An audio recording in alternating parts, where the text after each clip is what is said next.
Okay, so today we're going to have multiplying dividing rational expressions.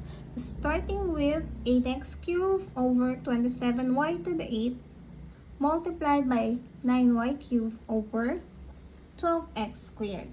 So dito, pwede natin i-multiply muna bago tayo mag-simplify. Pero magiging malaki yung values natin. So, pwede tayong mag-cancel out.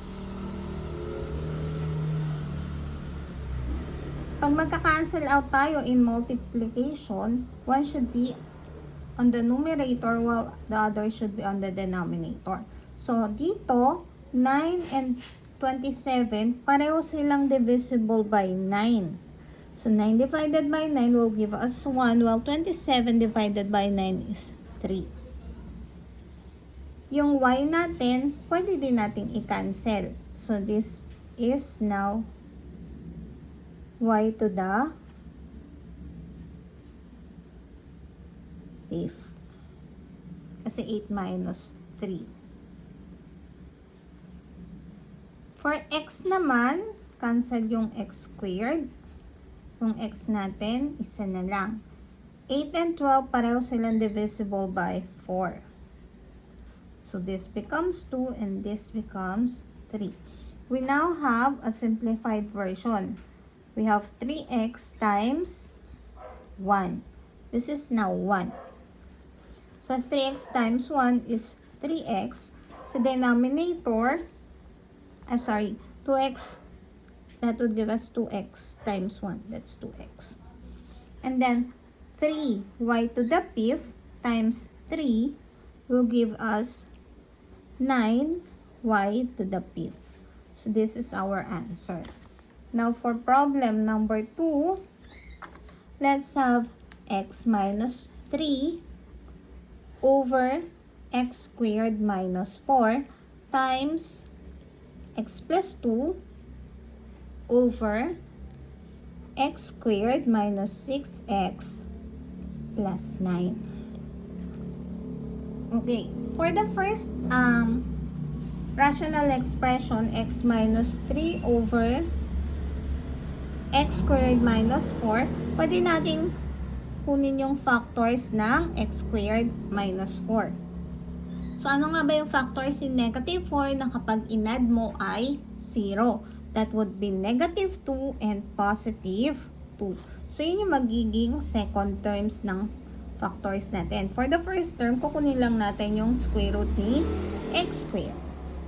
So, ano yun? That would be x. Now, for the second factor, we have x plus 2 over x squared minus 6x plus 9. Pero si x squared minus 6x plus 9, pwede nating i-factor. Ano nga ba yung factors ni 9 na kapag inad mo ay negative 6?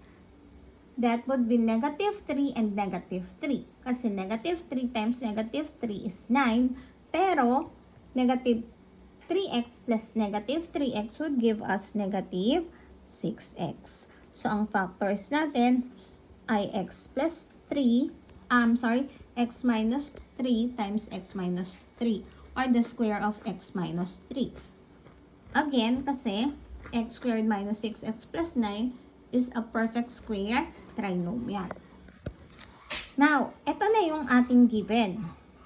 Hahanap na tayo ngayon ng pwede nating i-cancel. So, kung mapapansin nyo, x plus 2, meron sa numerator and meron din sa denominator. So, cancel natin yun. X minus 3 on the denominator and on the numerator will also be cancelled. So, ano yung natira? This is just 1 sa numerator. And then, for the denominator, ang natira ay x minus 2 multiplied by x minus 3. This will be our answer. Now, paano kung meron tayong division? Now, for division, let's have another example. Division naman, we have 3x minus 9 over x squared minus x minus 20 divided by x squared plus 2x minus 15 over x squared minus 25. So, for the first rational expression, pwede nating i-factor out si 3. So, we will have 3, maiiwan si x, and then for the second term, negative 9 divided by positive 3 is negative 3. Para sa denominator, ano yung factors ni negative 20 na kapag inad mo ay negative 1? So, 5 and 4 yon. Kaya lang, since negative yung kailangan natin ng middle term, dapat yung mas mataas na absolute value na number or na factor, yun yung gagamitin nating negative. So, mas mataas absolute value. 5 and 4, mas mataas yung absolute value ng 5. So, kanya yung negative sign. So, we will have x minus 5 and x plus 4. Para negative 5x plus 4x is negative x. But negative 5 times 4 is negative 20. Now, for the other rational expression, since division yan, we have to multiply.